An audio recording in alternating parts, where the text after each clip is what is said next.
എന്റെ പതി മഹാദേവനെ നമിച്ചുകൊണ്ട് ഈ ക്ഷണം എന്റെ ശരീരത്തെ സ്വയിച്ഛപ്രകാരം ഈ അഗ്നികുണ്ഡത്തിന് ഇരയാക്കാൻ പോവുകയാണ്. ഹൃദയത്തിൽ ആ കാപാലികനായ ചണ്ടാളന് ഒരു സ്ഥാനവുമില്ല, മാനമര്യാദകളും ഒട്ടും തന്നെയില്ല.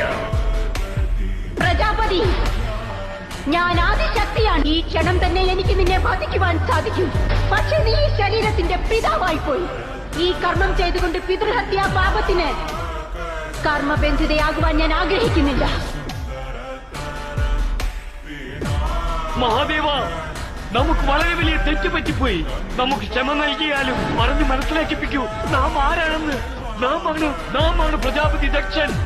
മഹാദേവ, നാം അങ്ങേക്ക് വിഷ്ണുവിനേക്കാൾ ഉയർന്ന സ്ഥാനം നൽകുന്നതാണ്.